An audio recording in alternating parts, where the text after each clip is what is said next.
When the trumpet shall sound, and the dead shall arise, and the splendors immortal shine in the hallowed skies. When the angel of death shall no longer destroy, and the dead shall awaken in the morning of joy. In the morning of joy, in the morning of joy, we'll be gathered to glory. In the morning of joy, in the morning of joy, in the morning of joy, we'll be gathered to glory. In the morning of joy. When the King shall appear in his beauty on high, and shall summon his children to the courts of the sky, shall the cause of the Lord have been on your employ, that your soul may be spotless in the morning of joy. In the morning of joy, in the morning of joy, we'll be gathered to glory. In the morning of joy, in the morning of joy, in the morning of joy, we'll be gathered to glory. In the morning of joy. Oh, the bliss of that morn, when our loved ones we meet, with the songs of the ransomed we each other shall greet, singing praise to the Lamb through eternity's years, with the past all forgotten, with its sorrows and tears. In the morning of joy, in the morning of joy, we'll be gathered to glory. In the morning of joy, in the morning of joy, in the morning of joy, we'll be gathered to glory. In the morning of joy. We read of a place that's called heaven. It's made for the pure and the free. These truths in God's word He has given. How beautiful heaven must be. How beautiful heaven must be. Sweet home of the happy and free. Fair haven of rest for the weary. How beautiful heaven must be. In heaven no drooping nor pining, no wishing for elsewhere to be. God's light is forever there shining. How beautiful heaven must be. How beautiful heaven must be. Sweet home of the happy and free. Fair haven of rest for the weary. How beautiful heaven must be. Pure waters of life there are flowing, and all who will drink may be free. Rare jewels of splendor are glowing. How beautiful heaven must be. How beautiful heaven must be. Sweet home of the happy and free. Fair haven of rest for the weary. How beautiful heaven must be. If for the prize we have striven, after our labors are o'er, rest to our souls will be given on the eternal shore. Home of the soul, beautiful home, there we shall rest, never to roam, free from all care, happy and bright, Jesus is there, He is the light off in the storm. Lonely are we, sighing for home, longing for thee. Beautiful home of the ransom beside the crystal sea, the crystal sea.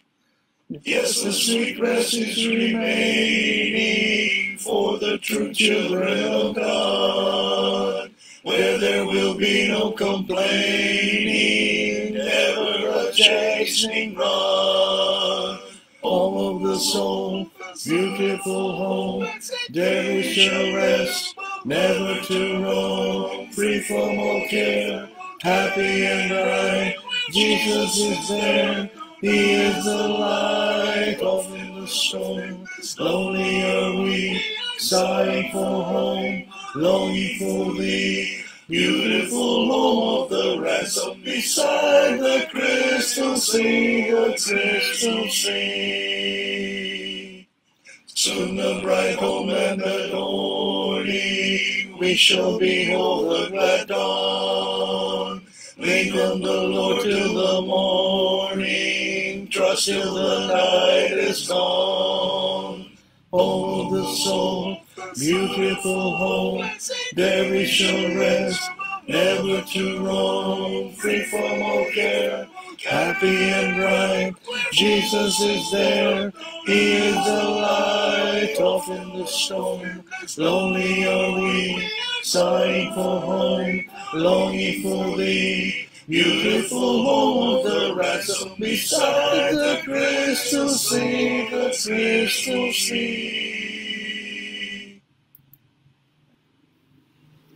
Have you wondered why God loves you so? Why He opens His arms to every lost soul?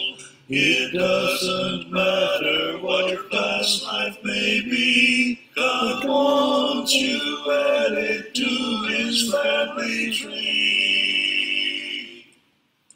Are you part of God's family? Will you answer His call? Will you confess that our Savior is the Son of our God? Will you enter the waters and have your sins washed away? Will you enter God's kingdom? Will you enter today? It doesn't matter the time of the day, just call on your Savior, He'll show you the way. Try not to worry about the right words to say, God knows your heart, for you bow down to pray. Are you part of God's family? Will you answer His call? Will you confess that our Savior is the Son of our God? Will you enter the waters and have your sins washed away? Will you enter God's kingdom? Will you enter today?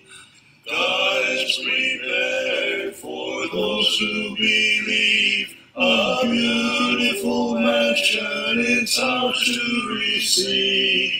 We'll walk with Jesus on streets of pure gold. We'll worship our Father where we'll never hold.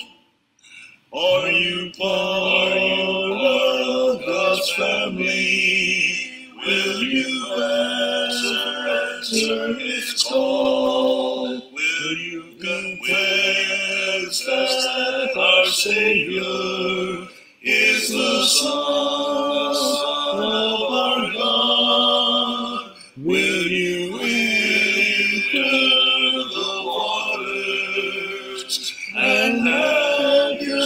sins wash away.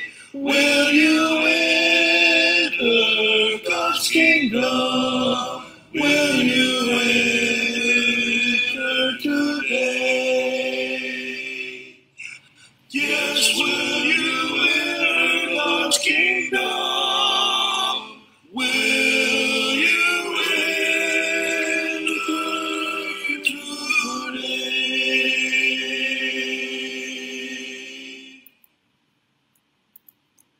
Magandang gabi mga kapatid. Medyo natagalan po ang ating pagpapatuloy po ng ating Facebook Live. Yan po ay sa kadahilan ng noong nakarang linggo kami po ay nasa Preto Diaz, Sorsogon. Ano po? Doon po sa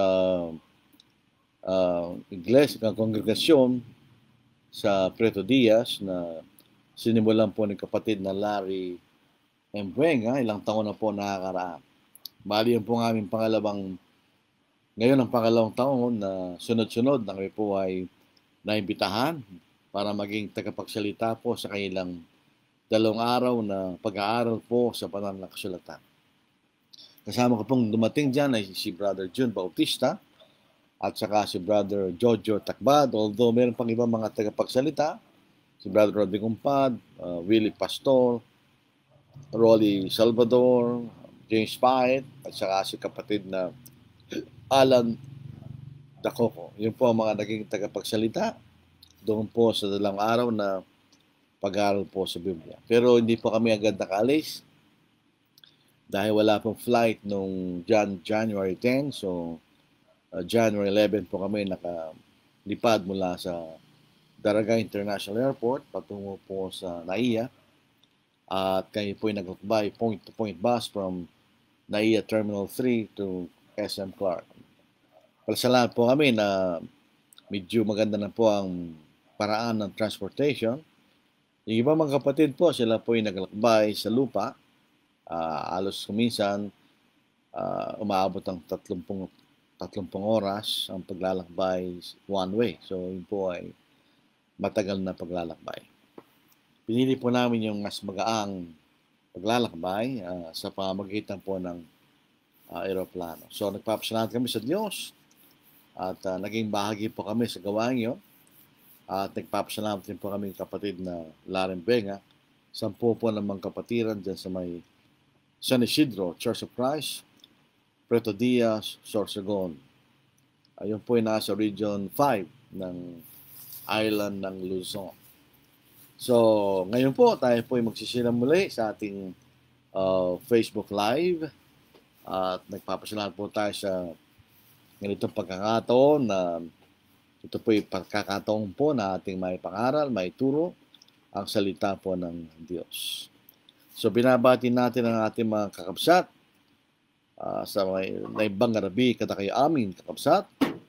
Binabati rin po natin ang ating mga kaigsoon ngayong gabi sa inyong tanan. Mga kaigsoon, binabati natin ang mga kapatid dyan sa may Bicol area. Diyos marahay na bangkis sa Indugabos. Binabati rin po natin ang mga kapatid dyan sa may Pangasinan. Kasama po aking pinsan dyan sa may Obistondo. Santo Salabi, Edsi kayo namin. At siyempre, binabati natin ang ating mga kapatid ng mga Tagalog. Magandang gabi sa inyong lahat. Ang ating mga kapatid dyan sa may Carabao Island. Mayandang gabi sa tanan. At dito po sa amin, may pabengi kayo nga. Good evening sa ating mga nakikinig sa ibang mga bansa. So ang ating pong tutunghayan po sa gabing ito ay tungkol sa tinatag nating conscience. Sa Tagalog, sa Kastila, konsyensya. Ito po ay isang mahalagang bahagi ng sinumang tao. Lahat po ng mga tao po ay meron silang conscience. Ano po? So pag-aaralan po natin sa gabing ito kung ano po ang tinatawag na conscience. At para maunawaan po natin, kailangan nating unawain ng iba-ibang uri ng conscience, the types of conscience. May iba't ibang uri na tinatawag nating konsyensya. Ano po? Dito po sa 1 Timothy chapter 1 verse 5, subalit ang layunin ng aming tagubilin ay pag-ibig o pagmamahal na nagmumula, alam po ninyo, hindi ko alam ang mga nagsalin sa ating wikang Tagalog, ginagamit nila yung pag-ibig instead of pagmamahal. Ang pag-ibig po, ang root word ay ibig or like or desire. Ang pagmamahal, ang root word niya ay mahal. Ibigyan mo ng kahalagahan ang ibig sabihin. So, ang pag-ibig po ay mas angkop sa pagitan ng lalaki at babae. At ang pagmamahal ay mas malawak at mas malalim. So, ang pagmamahalan ng isang lalaki sa babae nagsisimula sa pag-ibig and gradually nagiging pagmamahal. So, sana po ito'y salin nila ay pagmamahal, hindi pag-ibig. Na nagmumula sa malinis na puso at sa mabuting budhi at sa pananampalatayang hindi pakunwari. Dito po sa New King James Version, now the purpose of the commandment is love from a pure heart, from a good conscience, and from sincere faith. Yun po makikita natin. So, yun nga, so ibig sabihin, ang layunin ng mga kautusan may binigay ni Pablo kay Timothy at sa mga kapatid ay ang pagkakaroon ng, ito'y nanggaling sa malinis na puso at mabuting budhi at sa pananampalatayang hindi pakunwari. In other words, from sincerity, galing sa malinis o mabuting budhi, from a good conscience. Sa lahat po ng pag-aaral, mahalaga po ang bigyan natin ng kaukulang kahulugan ang ating pinag-aaralan. We must give a correct definition of what we're studying. Kasi kung minsan ang problema dyan, kaya di nagkakaunawaan ng mga tao, iba ang kahulugan ng bawat isa sa kailang pinag-uusapan. So sa pangangaral sa pagtuturo, para maging maliwanag po sa nakikinig ating tinuturuan, kailangan natin bigyan ng kahulugan ang gusto nating pag-aralan. Basic po yan sa pagtuturo. Para magkaroon po ng kaukulang idea o pagkaunawa yung mga nakikinig. Pansinin po natin ang pagtuturo is not just speaking for speaking sake. Hindi ka nagtuturo para makapagsalita ka lang. Pag nagtuturo po tayo, nailipat natin ang ating kaalaman at pagkaunawa sa mga nakikinig sa maliwanag na paraan. Yan po ang tamang at mabuting uri ng pagtuturo. Kaya ang pagtuturo at pangangaral, nangangailangan po yan ng effort sa bahagi na nagtuturo. Naunawain niyang mabuti kanyang tinuturo para maituro niyang maliwanag sa mga nakikinig. Kung hindi naunawaan na nagtuturo sinasabi niya, hindi rin maunawaan na nakikinig. Basic po yan, mga kapatid. So ano pong ibig sabihin ng conscience? Kay Thayer, na isa pong dalubhasa sa wikang Greek. Actually, si Thayer, isinalin po niyang isang Greek lexicon from German at inilipat niya sa English.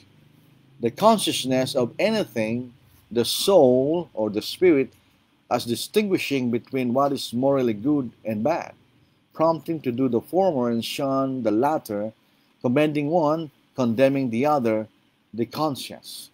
So ito pong sa Tagalog, ito po yung consciousness o pagkaalam ng ating sarili, our conscience, our spirit, na nakikita natin ng pagkakaiba ng isang bagay na mabuti at masama. At ang ginagawa ng conscience ay inuutosin na tayong gawin ang tama at iwasan ang mali. Yun po ang conscience.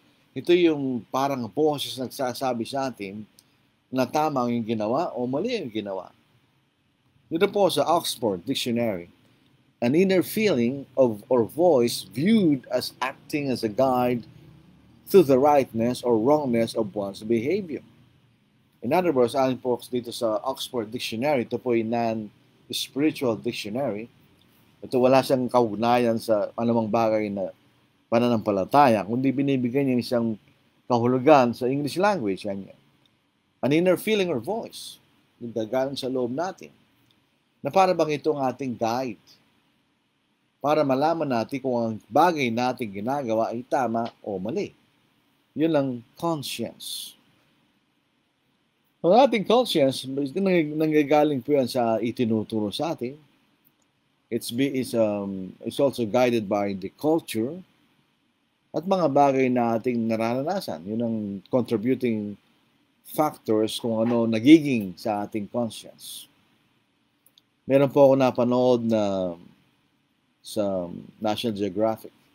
May isang tribe somewhere sa Amazon na meron silang culture na isang babae, maraming lalaki. Very, very unusual. Usually, mga makikita na, polygamous. Pero ito ay isang babae, maraming lalaki. So under that culture, ang kanilang conscience ay nakikita nila, walang masama doon.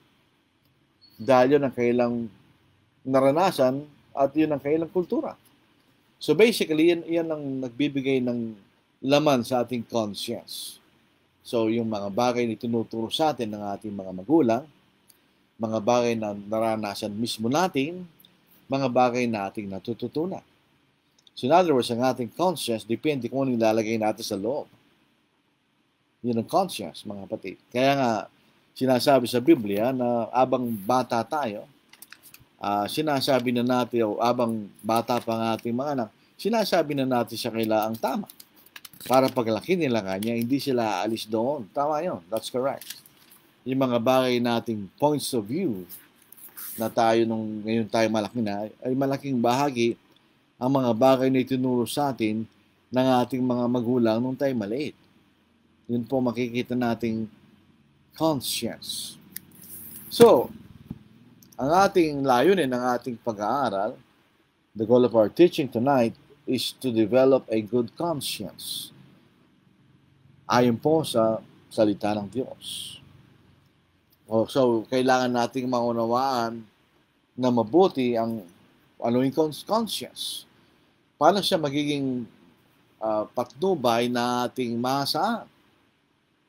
Sabihin, paano natin sa maasahan na magsasabi sa atin na tayo nagkakamali o tayo gumagawa ng tama? At para malaman po natin ito at maunawaan natin, kailangan nating pag-aralan ang iba-ibang uri ng conscience.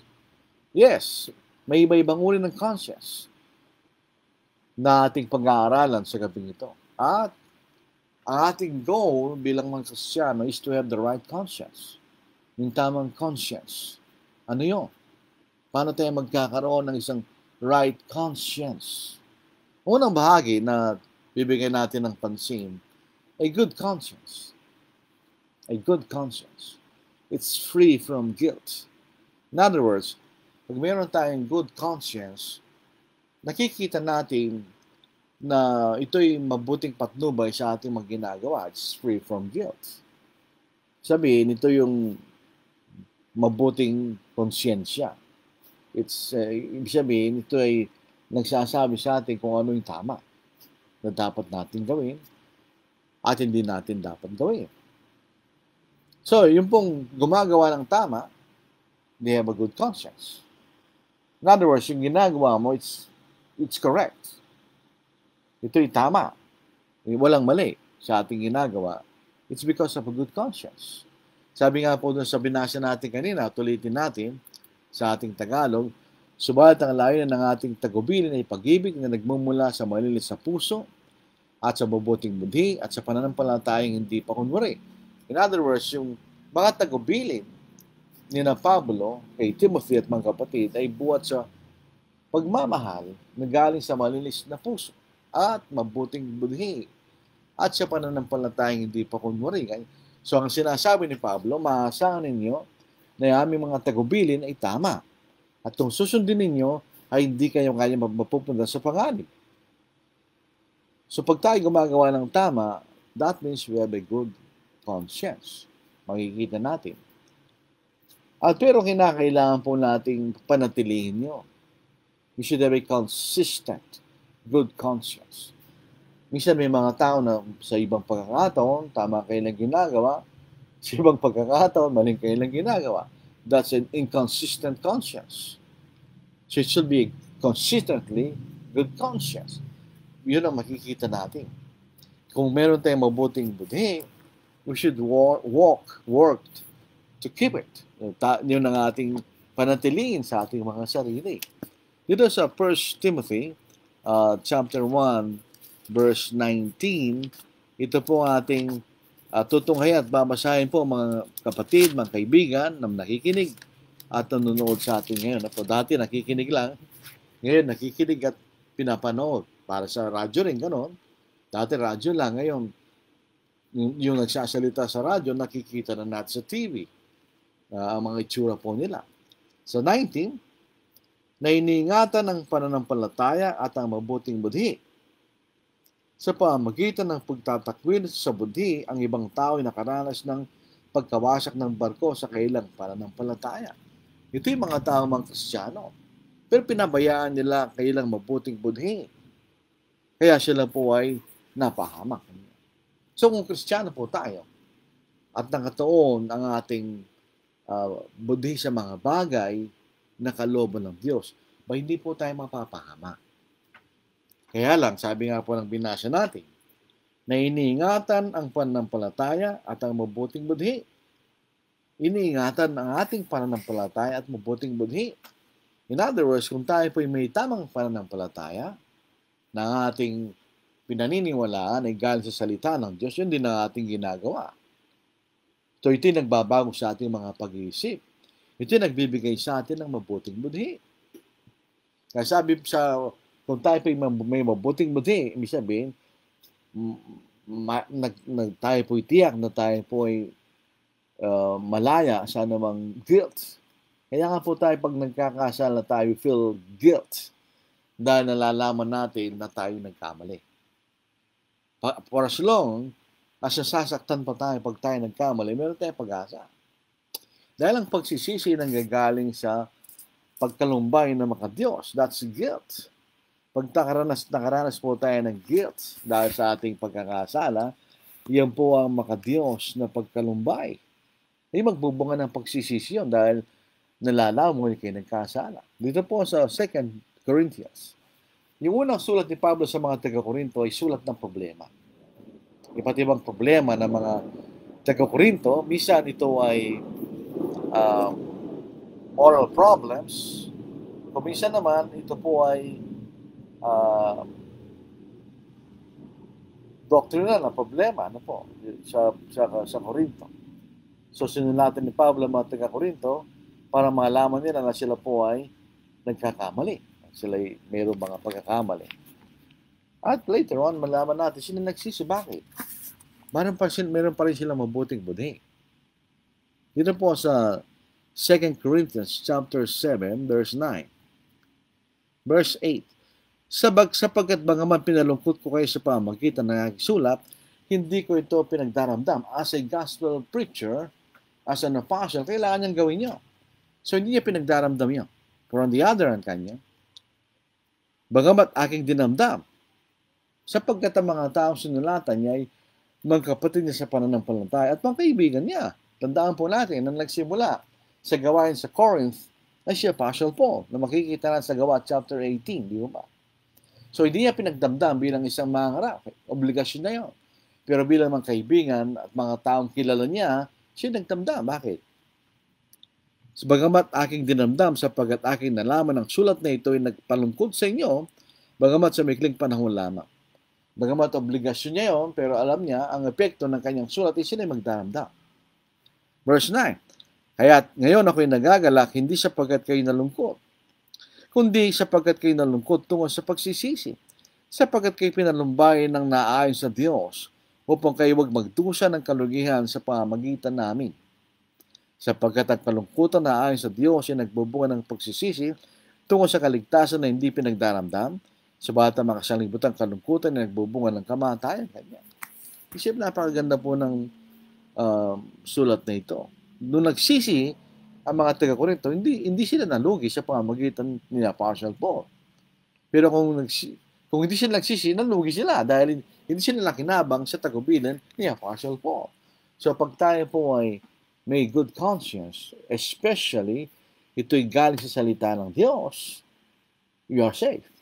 Hindi ka dapat magkaroon ng pagkatakot. Kaya kung nagsisi, kung nagkasala ka, at ikay may good conscience, magsisisi ka. Pagka na tayo nagsinungaling sa isang bagay na ating ginawa, na alam nating mali, pero nagsinungaling tayo, do not have a good conscience. Yung delikado po yun. Pupunta po tayo sa isang uri ng conscience na wala na siyang nararamdaman kahit gumagawa siya ng mali, which is very dangerous. For as long as you have a good conscience based on the correct faith, based on the Word of God, wala po tayong dapat ikatakot sapagkat we are safe. As long as we follow our good conscience based galing po sa salita ng Diyos. Mamaya makikita natin ang isang halimbawa of having a good conscience pero ikay mali. Ibig sabihin, mula sa iyong pananampalataya, alam mong tama ka. Pero in fact, ikay mali. Pero dahil alam mong tama ka, you still have a good conscience, pero mali pa rin ang ginawa mo. Makikita natin mamaya po yan.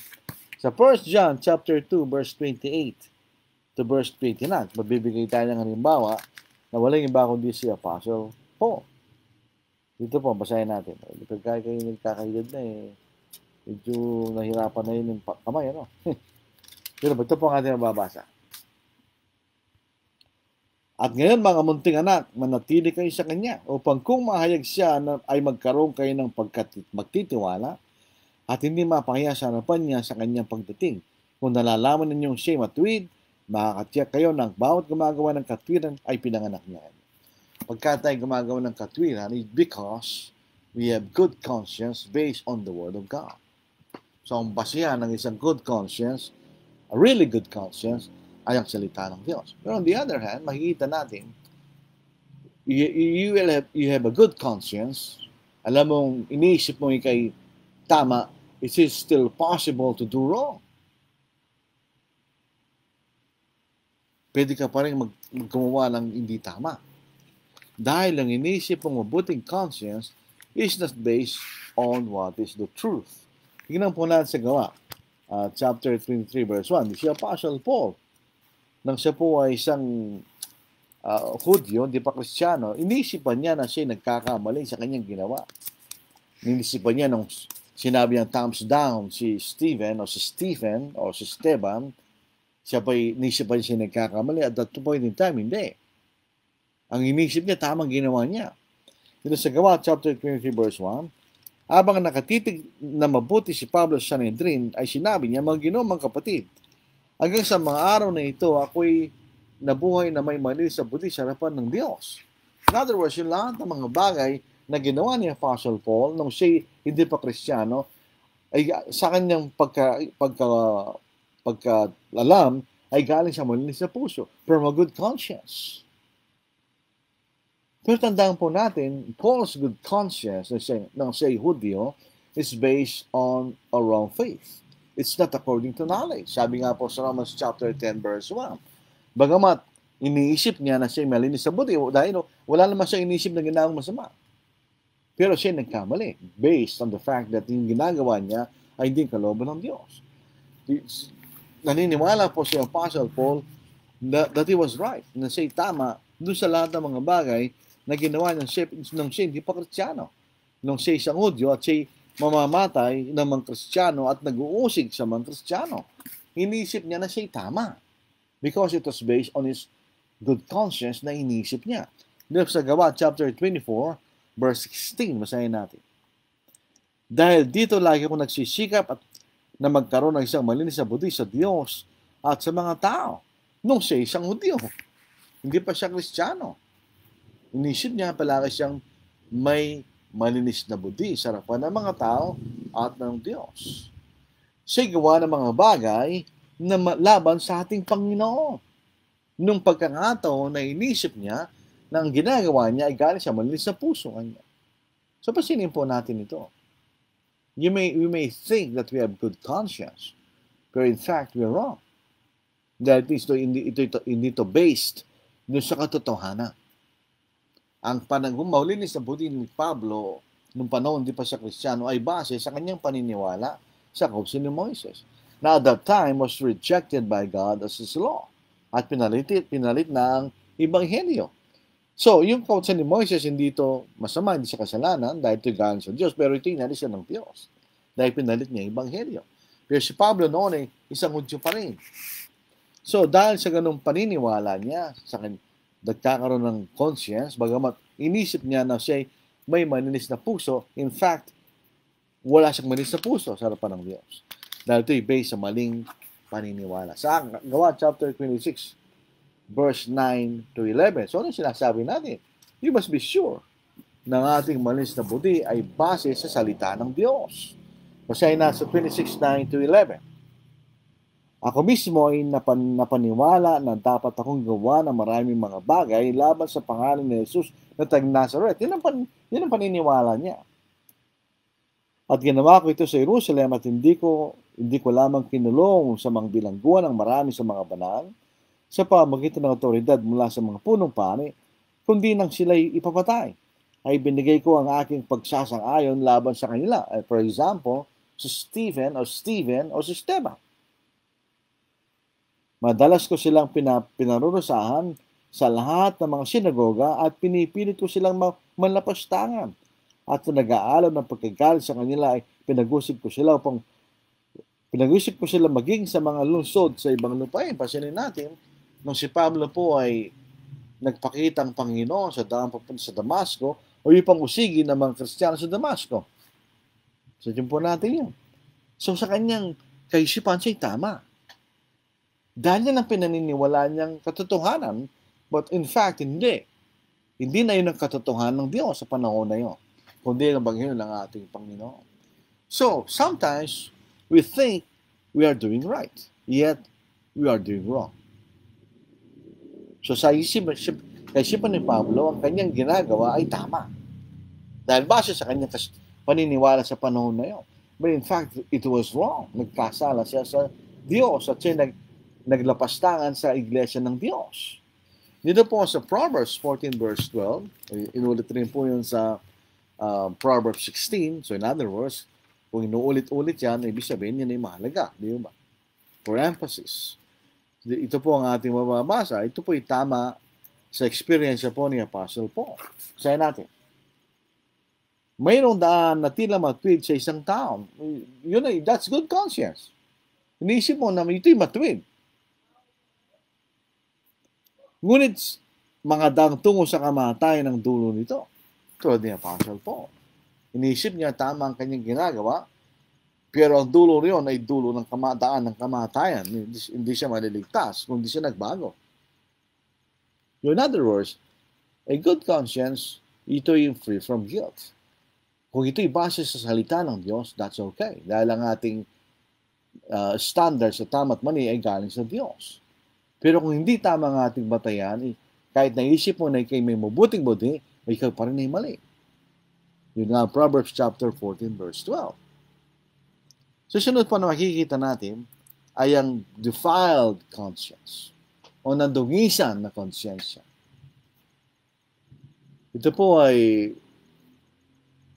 pong nandungisan na conscience, you feel guilty kahit ang ginagawa mo ay tama at walang mali. You still feel guilty dahil nandungisan ng conscience. For instance, yung mga Gentiles na naging mga Kristiyano, Gentiles who became Christians, who were used to worshiping the idols, they have a defiled conscience toward the idols. Na inisip nila lahat ng mga bagay na may kaugnayan sa mga idols ay kasalanan. Because their conscience was defiled, nadungisan ng pagsamba sa mga Diyos-Diyosa. So in other words, kahit na ang isang bagay na may kaugnayan sa Diyos-Diyosan ay wala namang kasalanan, sa kanilang konsyensya, which was defiled, sa mahabang panahon na pagsamba sa mga Diyos-Diyosan, inisip nila na ito'y masama kahit hindi masama. Ito po ang makikita na sa Romans chapter 14. Ang mga bagay sa Romans 14 ay walang mga bagay na hindi kasalanan sa kanilang sarili.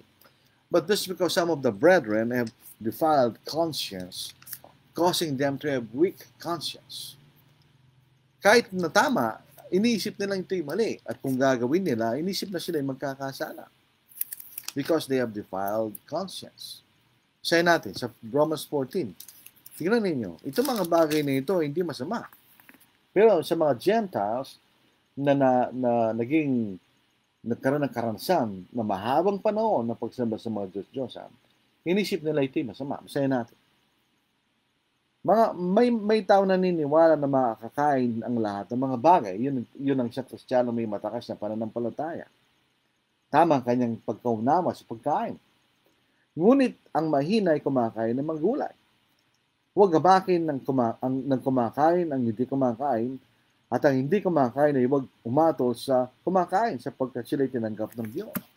In other words, yung mga kapatid na mga Gentiles na galing sa pagsama sa mga Diyos-Diyosan, their consciences were defiled as far as idols are concerned.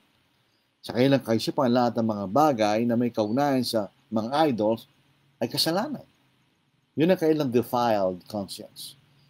So, ibig sabihin, nadungisan ang kanilang conscience dahil dun sa ganung mahabang panahon ng pagsamba sa maling pagsamba.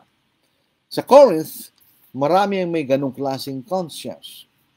Their conscience were defiled dahil sa mahabang panahon ng pagsamba sa mga Diyos-Diyosan. Kasi natin sa 1 Corinthians 8:7. Gayunman hindi lahat ng mga tao ay nagtataglay ng kaalamang ito. Subalit ang ilan na hanggang ngayon ay namimihasa sa Diyos-Diyosan ay kumakain na parang isang bagay na iniyain sa Diyos-Diyosan at ang kailang budi, palibasa ay mahina, ay nadudungisan. They were defiled. Kahit sabihin, kahit na wala lang masama, they were defiled. Ang kaalamang, tamang kaalaman, idols are nothing in the world. Wala silang kapangyarihan. They're nothing. As far as Christians are concerned, we have one God the Father and one Lord, Jesus Christ. Yun. Ang mga idols ay walang anuma. Wala silang kwenta. They're nothing. Kaya lang, ang mga Gentiles, dahil nga po sa kailang mahabang karanasan na pagsama sa mga Diyos-Diyosan, pag kumain sila ng mga bagay na iniyan sa mga Diyos, ang kailang mga conscience ay nadudungisa. Inisip nila sila'y gumagawa ng masama. They cannot separate the eating from worship. What is evil is go to the temple and eat as they worship the idols. Yun ay masama. Yan ang sabi ni Pablo sa 1 Corinthians chapter 10. Pero pagkain na galing doon ay pinagbibili sa palengke, it is no longer connected with idols worship dahil hindi na pagsamba yun. Pero sa mga yun lang kapatid sa Corinth at ganoon din sa Rome na may mahinang pananampalataya na dugisan, sa kanila, it will violate their conscience. At sila'y magkakasala. Pagka pinipilit na ipakain yung mga bagay na galing sa templo ng Diyos na pinagbibili sa palengke. Ibig sabihin, habang ito'y iniaan sa mga Diyos, hindi pwede makikain ng mga Kristiyano. That's worshiping the idols. Pero usually, may natitira. At ito'y pinagbibili sa palengke para kumita yung mga namamahala sa mga templo ng Diyos. Pag nangyari yun, hindi na pagsamba yun. Pagkain lang yun, as far as God is concerned. Pero sa mga Gentiles, nagalit sa pagsamba sa Diyos, pag kinain nila, they will violate their conscience. Sila'y magkakasala if they violate their conscience. So they were defiled. So anong gagawin natin doon? Yung mga kapatid na alam natin galing sa denominasyon, at sa Roman Catholic Church. I was from the Roman Catholic Church. So, pag nakikita ko ng mga crucifix or idol o mga images, nasasaktan ako.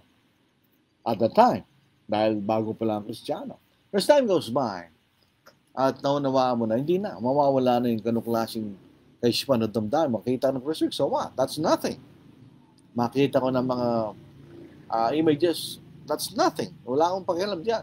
It doesn't affect me anymore. Pero noong unang panahon, it does. It did. Sa isang Kristiyanong pinanganak sa pamilyang Kristiyano, wala silang damdamin doon. Kahit makita pa sila ng crucifix, so what? Makita sila ng mga images, wala silang damdamin doon. They are not affected by it. Pero sa mga manggaling sa dating ganung paniniwala, at the early stages ng kailang pananampalataya, they are affected. Dahil galing sila doon. Anything concerning ganon sa kanilang kasalanan. So we should patiently teach them hanggang sa makabot sila sa tamang antas ng paniniwala at mawawala na yung kanilang defiled conscience. Kuminsan, pag tayo nagkasala, nagkasala tayo ng mabigat na pagkakasala, kahit na nagsisi na tayo, we still feel the guilt because our conscience was defiled dahil sa kasalanan. Hindi po isang kahulugan ng defiled conscience. Pag nagkasala tayo, kahit na nagsisi tayo, kahit na pinatawad tayo ng Diyos, alam natin, pinatawad tayo ng kapatid na pinagkasalaan natin, doon pa rin yun. You still feel the guilt. Until such time na talagang malilimutan mo na yun. Because your conscience was defiled. So yung makita natin isang uri ng conscience, it's defiled. Ito'y nadungisan either by sin, katulad po noon, by worshiping idols, o ikay nakagawa ng pagkakasala. Next, makikita natin a seared conscience. Pag sinabi natin seared, ito yung parang nagluluto ka, yung seared kanya. Ito siya nagbabaga kanya. Pag ito'y nagbabaga, it no longer feels. Pag ang inyong konsensya ay parang nagbabakal-bakal, wala na nararamdaman. You're immune from guilt. Bakit? Hindi na gumagana yung konsensya mo.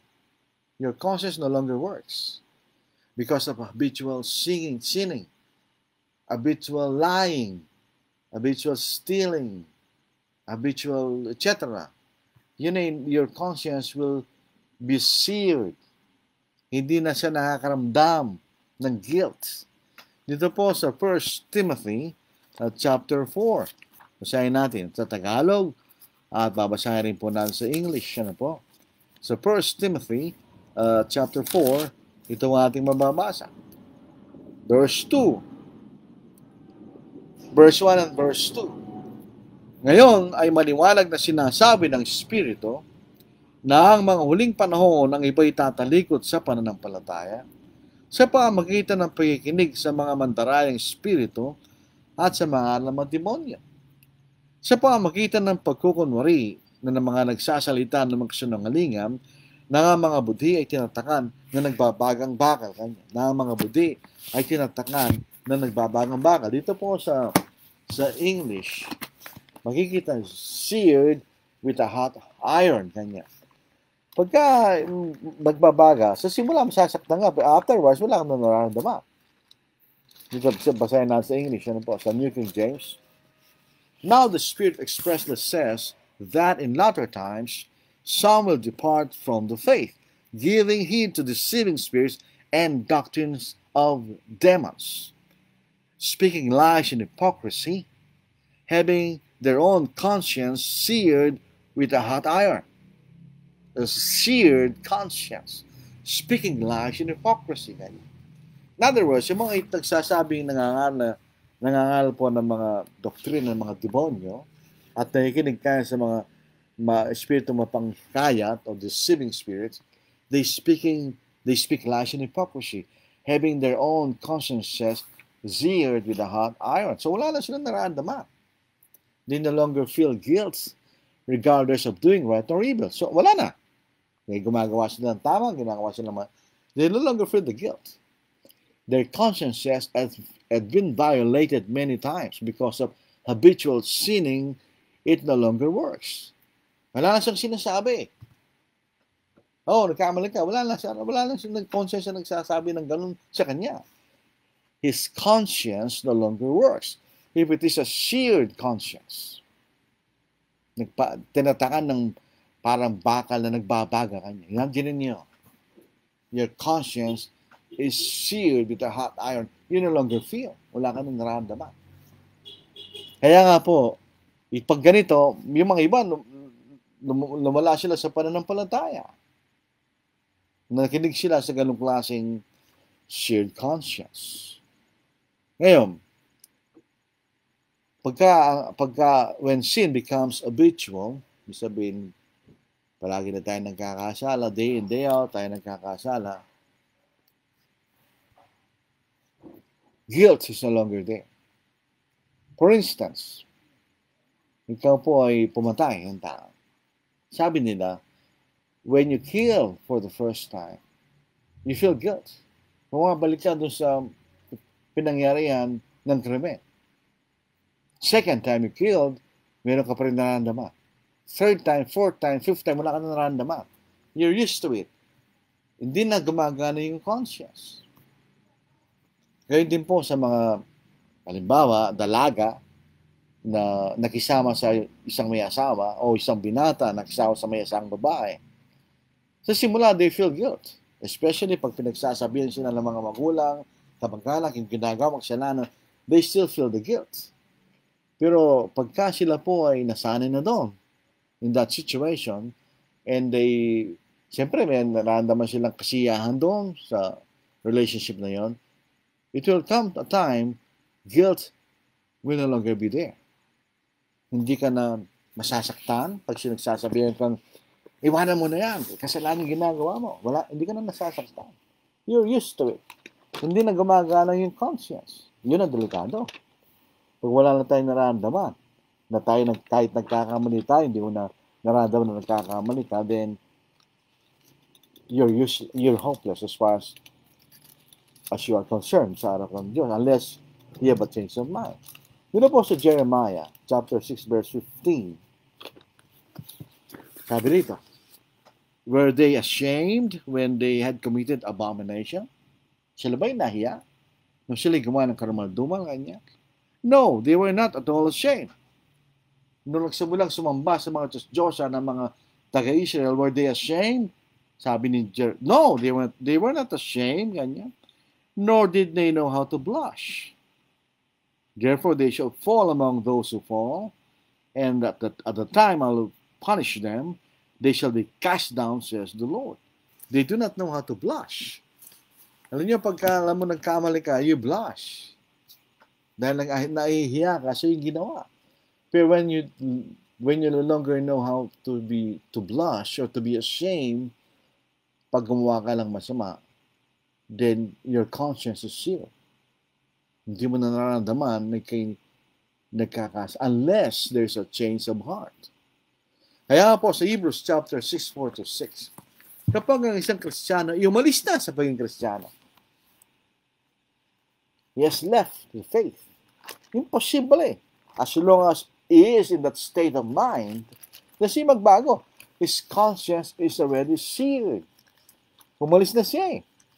Wala na siyang pakialam sa kanyang pananampalataya. Kahit ano po sabihin mo sa kanya, he will not change. Or he or she will not change. Kaya napakahirap i-restore kumisyon ng isang Kristiyano. It's easier to preach the gospel to someone who is not yet a Christian than to restore someone who is a Christian but has left the faith. Because his or her conscience is already seared. Ang kanyang pananampalataya ay tinatakan na ng parang bagong nagbabaga. At kahit ano pa sabihin mo sa taong yun, he will not repent unless he will have a change of heart. Katulad ng prodigal son, ni Luke. When he had a change of heart, nakita niya siya nagkamali, then siya nagsisi. Sa Hebrews chapter 6, 4-6, for it is impossible for those who were once enlightened, sila po ay naliwanagan na ng Ebanghelyo and have tasted the heavenly gift and have become partakers of the Holy Spirit. In other words, yung katotohanan ng Espiritu Santo, and have tasted the good word of God and the powers of the age to come if they fall away. If they fall away. Sila'y umalis na kanya to renew them again to repentance, since they crucify again for themselves the Son of God and put him to an open shame. Ito po yung habitual sinning. Hindi na naman, wala na siyang pakialam. Hindi na niya nararamdaman siya nagkakasala. So, you're hopeless in that situation. Pero for as long as you feel guilt and godly sorrow, may pag-asa ka pa rin. Because that will cause you to repent. Godly sorrow causes you to repent. Pero kung wala ka nararamdaman ng guilt, that's a sign your conscience is seared. As long as you are in that situation, mga kapatid, kaibigan, hindi ka maliligtas. May pag-asa ba yan? Oo. Sabi nga, abang tayo buhay, may pag-asa. A conscience can change. Kaya nga, nangangaral tayo ng Ebanghelyo. Palagay nyo. Sa mga taong naaralan natin, some of those have shared conscience. Pero pag narinig nila yung Ebanghelyo, the enlightenment, baka sila magsisi. Sumampalataya at mapabautismo sila yung malilita. The same way, pag ang isang Kristiyan nagkasala. Pagka naramdaman niya, na-realize siya nagkamali, either because of some Christians na pinag-aaralan siya, then he will repent or she will repent. Diba? So, shared conscience. So, ano yung pinakamagandang konsensya? Meron pang isa, weak conscience. Itong mahinang konsensya, ibig sabihin, that person has not been trained in what is right. He lacks the knowledge of the right standard. Kulang lang siya ng kaalaman. Kaya mahina ang kanyang conscience. Doon po sa Corinth, sa 1 Corinthians 8:7, a weak conscience led to a defiled conscience. Kulang sila ng tamang kaalaman. Kaya akala nila ang kailang ginagawa ay mali. So one can have a weak conscience, an untrained conscience, and a good conscience without guilt. Dahil wala siyang alam eh.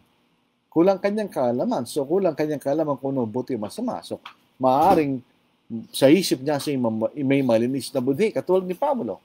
Kulang kanyang kaalaman, sa tamang kaalaman. So, mayroon siya mabuting budhi, pero kulang sa kaalaman. So, ito may pag-asa ito. Kailangan lang natin siyang turuan sa salita ng Diyos. Kung Kristiyano ito at meron siyang mahinang conscience, because mahina pa kanyang kaalaman kung anong katotohanan, then he has a hope. Ang kailangan lang, turuan natin siya at sanayin sa salita ng Diyos. Ito po sa Hebrews chapter 5, verse 14. Ito po ang ating mababasa. Alam nyo, kung ngayon po yung nag-aaral, ako, alimbawa, hindi naman sa nagyayabang po ako yung nag-aaral. Sa high school, so elementary, tinuturuan tayo ng English grammar. More so sa high school. You are trained. As you go along sa college, gagamitin mo na yung kaalaman mo sa English to write composition, to understand what you read or something. Sometimes hindi mo na alam yung rules. You have forgotten the rules. Pero dahil sa kasanayan mo na ginagawa mo yung tamang grammar, pag may narinig kang tao na nagsasalita na mali ang grammar, maaning tenga mo. Malalang mali. At kung may nabasa ang wrong grammar, alam mo mali. Pero sometimes, hindi mo na alam yung rules. Bakit mo alam? We are trained. Nasanay ka na. Dito po, Hebrews chapter 5, verse 14. But solid food belongs to those who are of full age, so mature, sabi ng iba. That is those who by reason of use have their senses exercised to discern both good and evil. You're trained sa salita ng Diyos. So, yun lang po dapat gawin sa mga may mahinang conscience. Usually, ito yung mga bagong mga Kristiyano. Now, pinakamasama is having an evil conscience. What's an evil conscience? An evil conscience is a conscience of one who has not been forgiven of his sins. Pag hindi pa tayo napatawad sa ating mga kasalanan, we have our sins in ourselves. We have an evil conscience as far as God is concerned. Maring isipin mo, hindi, may mabuti kong budi, yes, pero sa paningin ng Diyos, dahil kayo makasalanan, and you're doing sin, then you have an evil conscience. Dito sa Hebrews chapter 10, verse 22, basahin po natin, itong ating mababasa. Let us draw near with a true heart in full assurance of faith, having our hearts sprinkled from an evil conscience, and our bodies washed with pure water. Ito yung nangyari pag tayo nabautismohan. Tingnan niyo, sabi niyo, let us draw near with a true heart in full assurance of faith. Pagka tayo nabautismohan, sumampalataya nabautismohan, let us draw near with a true heart in full assurance of faith, having our hearts sprinkled from an evil conscience, and our bodies washed with pure water. Pag tayo nabautismohan, na nangyayari, ang dugo ng ating Panginoon ay lilinisin ang ating mga kasalanan. But if you are not forgiven, you have evil conscience. Kung babasahin natin Hebrews chapter 10 verse 22. So most people think they have good consciences, but in effect, they have evil consciences because hindi pa sila pinatawad sa ating mga kasalanan, sa kanilang mga kasalanan. If you are not forgiven of your sins, then you have an evil conscience. Yan ang sinasabi ng Biblia. We are sprinkled from an evil conscience. Hebrews chapter 10 verse 22. So, bisa nanisip natin, yung gumagawa lang masama lang ang masama, hindi. If you do something against the Word of God, you have an evil conscience. As far as God is concerned. Now, paano tayo maaliligtas sa isang masamang budhi? Forgiveness is found in Christ Jesus. Ang pagpapatawad ng ating mga kasalanan para maalinis tayo mula sa masamang budhi ay sa pamagitan ng ating Panginoon.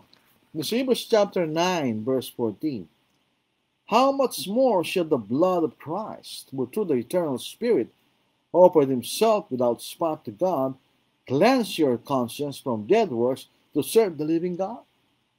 Ang sabi nito, how much more shall the blood of Christ, who through the eternal Spirit offered himself without spot to God, to cleanse your conscience from dead works to serve the living God?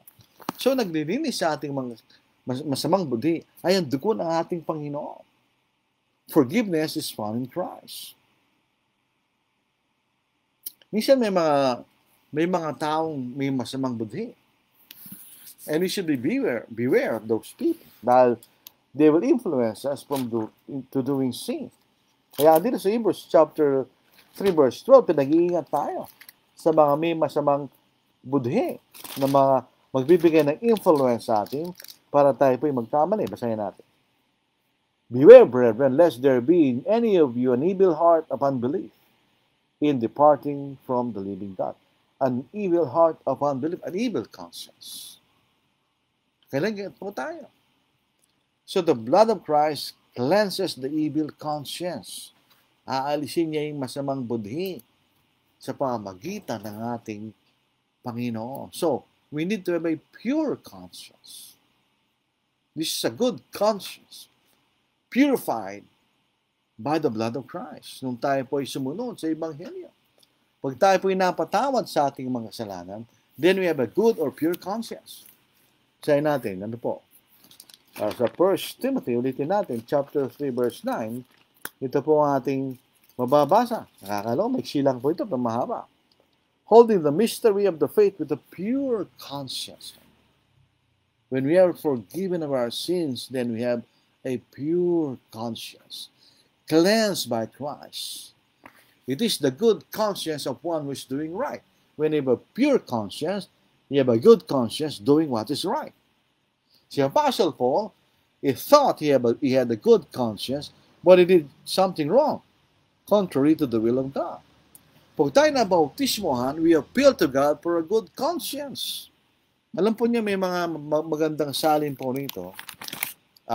Yung Tagalog, ito po ay accurate kaysa doon sa New King James na ginagamit ko o sa King James. Ang sabi niya, tayo po yung may hiling kanya ng isang mabuting budhi or a pure conscience, a purified conscience, purified from sin. It is the 1 Peter chapter 3 verse 21. Ito, palagi nating binabasa ito. May kaunan sa bautismo po ito. Basahin natin. At ang bautismo na siyang kalarawan nito ang nagliligtas sa inyo ngayon, hindi sa pag-aalis ng karamihan, kundi bilang paghiling sa Diyos ng isang malinis na budhi sa pamagitan ng muling pagkabuhay ni Jesucristo from a pure conscience, appealing to God for a pure conscience, a purified conscience, a cleansed conscience. Conscience na malinis mula sa kasalanan. God cleanses us when we obey the gospel. Tingnan ninyo, pag tayo po'y sumunod sa Ebanghelyo, may bahagi sa atin na namamatay. What's that? The evil person dies. Ano po mapalit? A new man. Sa bagong pagkatao. You are born again. Yung po mga born again, sabi niya, pag sumampalataya ka, then you're born again. You know, When you believe, repent, confess, and be baptized, then you are born again. Basahin natin.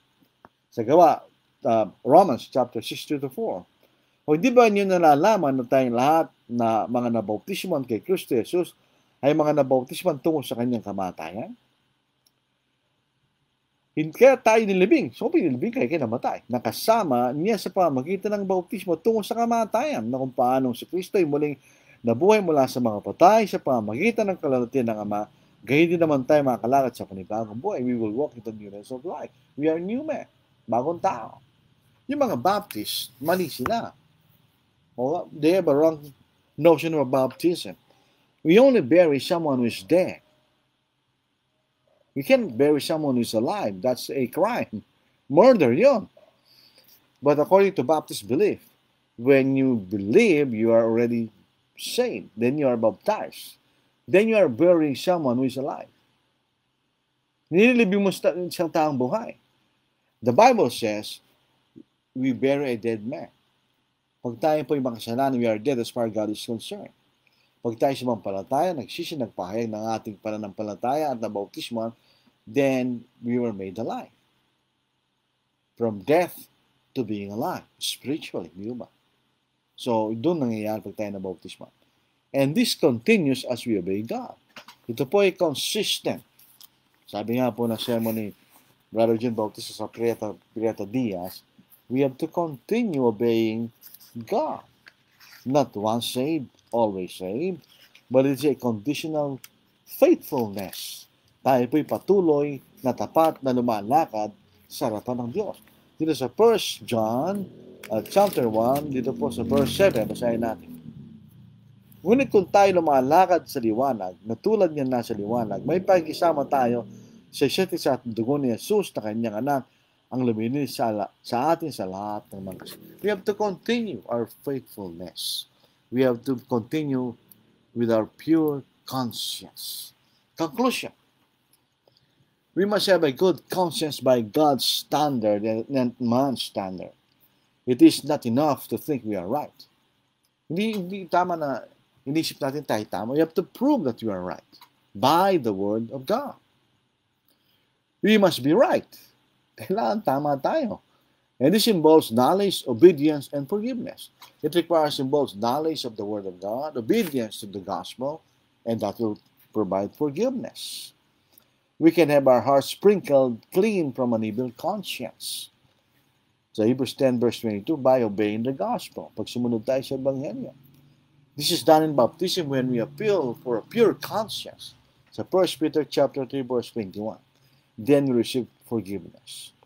Sa Acts chapter 22 verse 16, ang sabi ni Ananias, bakit ka kanya tumitigil? Magtindig ka at magbautismo at ugasan mo yung mga kasalanan tumatawag sa kanyang pangalan. We appeal to the authority of Christ. We wash away our sins when we are baptized in water. The blood of Christ who sprinkled us from an evil conscience. So ito po ang ating pag-aaral po sa gabi ito. Sana po ay nagtulong sa inyong sa inyo lahat, sa ating lahat. Hindi lang po sa inyo, pati sa akin. So maraming salamat po sa inyong pakikinig. Ito pong kauna-unahan natin mula nung last year, etc. Meron pong Aljan Ocampo, good evening po. RJ Cruz Marasigan, thanks. You're welcome. Alam ko, nasa La Union sila ngayon. Leonardo Torreliza, na ibag Arabi, kada kay amin, kakabsat. Ibig sabihin, magandang gabi sa lahat mga kapatid. Iba niya, Senior Sunny, magandang gabi po kapatid na Lordy, sa inyo lahat. Magandang gabi rin, Brother Sunny. Tapos, Earl Gabriel Posalong, good evening din. Jojo Campo, magandang gabi po. Magandang gabi rin. Actually, nasa Pilipinas si Brother Jojo, na nakasama namin sa pagsamba nung nakarang linggo at nung pang nakarang linggo. Arnold Layosa, magandang gabi po. Jin Bautista, good evening din, dalawang beses. Jin Aler, good evening. James Bobbish, good evening po, mga kasama. Mapupunta po ako sa May Kawayan Church of Christ February 23. Mirasol Pizon, good evening, brother and everyone. Junjun Linao, good evening. Si Mirasol Pizon ay kapatid ni Brother Rick Darasin. Si Brother Rick Darash, matagal ko na pong kasama yan, at kaibigan, parang kapatid ko na rin po yan. Jonathan Gonzalez, good evening. Noel Tañares, good evening sa lahat. Nida Villamin, good evening, Brother Lordin, to all listeners. Gloria Agpuon, watching from Tagapan, Church of Christ, Rizal Kalinga, Nitiam Lacanlale, taga-Barbalacan po, good evening po. Mariat Feliciano, good evening, brother. Jimmy Domingo, salamat din. Salamat din, kapatid. Archon Roy Sumabal, maayong gabi sa tanan na Minaw watching. Sabi niya, magandang gabi sa lahat ng nanonood, sabi niya. Sa Bisaya po yan. Hopefully, the Lord willing, pupunta po kami sa Leyte, sa May, kasama ko si brother John Bautista. Lalobin ng Panginoon. May tanong po yata dito eh. Nakonsensya ba si Judas sa ginawa niya kay Jesus? Ang mga sundalong Romano pumunta kay Jesus, nakonsensya din ba noong nalaman na nabuhay muli si Yesu Cristo? Nakonsensya ba si Judas? Siguro dahil later on, binabalik yung pera. Binabalik yung pera, pero late na yon, hindi na pinalitan ng Senate ng desisyon nila. Pero it was not a good conscience. Bakit? Nagpakamatay siya. Dahil pa siya, nagsisi siya, katulad ni Pedro, na ilang beses niyang binitray ang Panginoon, 3 times ang dininay, pero he repented, at tinanggap siya ng Panginoon. Sana ganun din ang ginawa ni Judas Iscariote, pero hindi yung ginawa niya. Ang mga sundalo Romano pumatay kay Jesus, nakonsensya din ba noong nalaman na nabuhay muli si Jesus Cristo? Hindi lang nung nabuhay na maguli. Habang ang Panginoon nandun sa krus, sila'y naniwala na siya nga anak ng Diyos. So by that necessarily infers na nakonsensya sila. Dito sa Matthew chapter 27, ito makikita natin, habang yung nangyari mga lindol, nasira yung veil sa temple, may mga patay na nabuhay na maguli at the time, at nakita nila sa bayan, nakita ito ng centurion na Romano, na obviously siyang bahala dun sa crucifixion. Ano po? Basahin natin dito sa verse 50, nung namatay hanggang dito po sa verse 54. At muling sumigaw si Jesus nang may malakas sa tinig at nalagot ang kanyang hininga. At ang sandaling yon, ang tabing ng templo ay napunit sa dalawa, mula sa itaas hanggang sa ibaba, nayanig ang lupa at nabiyak ang mga bato. Nabuksan ang mga libingan at maraming katawan ng mga banal na natutulog ay bumangon, at sa paglabas nila sa mga libingan, pagkatapos ng kanyang muling pagkaboy, pumasok sila sa banal na lungsod at nagpakita ng marami. Na makita ng senturyon at ng mga kasamahan niyang nagbabantay kay Jesus ang lindol, at ang mga bagay na nangyari, sila ay lubang natakot at nagsabi, tunay na ito ang anak ng Diyos. So sila ay nakonsensya, natakot sila eh. Hindi mo sabihin, maling ginawa natin. Pinakong natin ang anak ng Diyos. By necessary inference, di ba? Hindi natin alam kung ito centurion na binabanggit dito, si Cornelius, hindi natin alam. Pwede natin sabihin si Cornelius, pero natin sabihin hindi, we have no evidence. Pero si centurion din ito, ibig sabihin, meron siyang 100 na sakop niya mga sundalong Romano. So sana po ay nasagot po na ang tanong ni Shermaine Alfonso. Ito po, dapat nandito tayo. To have a pure conscience is to be in the higher ground. I'm pressing on the upward way. New heights I'm gaining every day. Still praying as I onward bound. Lord, plant my feet on higher ground. Lord, lift me up and stand. My faith on hands and stable and higher plane than I have found. Lord, plant my feet on higher ground. My heart has no desire to stay thousand rises, fear dismay. Though some may Some may dwell where with these are days bound, abound, where where my desires higher ground. ground. Lord, lift me Lift me up up, let me and let me stand. stand by faith on heaven's stable and higher ground than I have found. Lord, plant my Plant my feet on higher ground. I want to Want to share share the most the high, catch a God's gleam of glory glory bright, but still I'll still pray I pray till till heaven heaven found. I found. Lord, lead me Plant my on to feet higher higher ground. ground. Lord, lift me Lift me up up and let me and let me stand. stand By by faith on faith on heaven's stable stable higher higher ground than I have than I have found. found. Lord, plant my Plant my feet feet on on higher higher ground.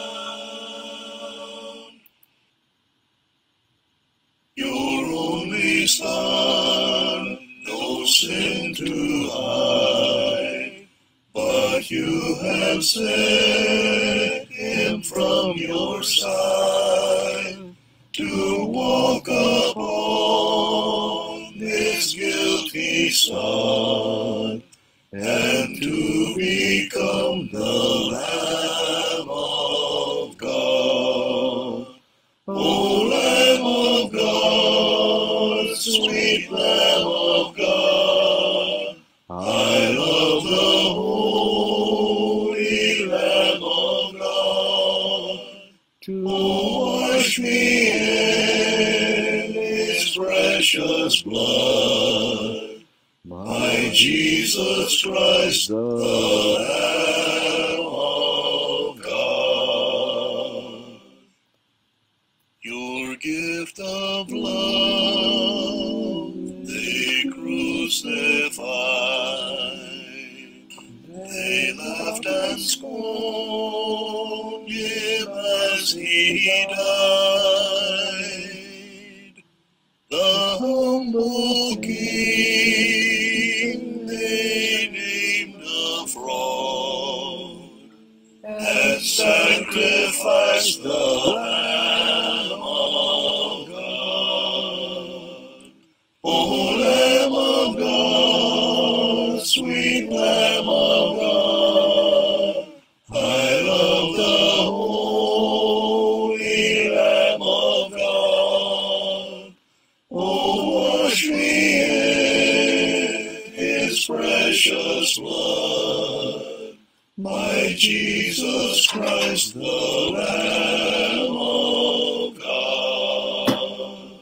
I was so lost, I should have died, but you have brought me to your side, to be led by your staff and rod, and to be called the Lamb of God.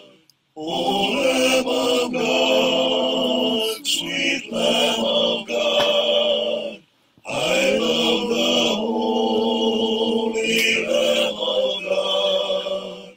Oh, wash me in his precious blood, till I am just a Lamb of God.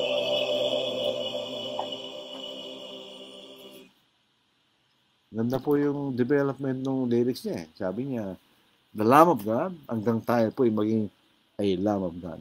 Bilang panghuli po,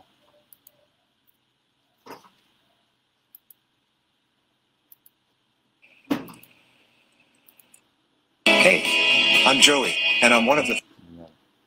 so, na may nadali po doon sa ating sayang yung huling awit. Pero tayo po ay nagpapasalamat sa lahat po sa Panginoon dahil po sa pagbibigay po sa atin ng pagkakataon na magpatuloy po sa gawain ito. At magpapatuloy po tayo mga kapatid sa gawain ganito, hindi lamang po sa mga kapatid, higit sa lahat sa mga hindi kapatid.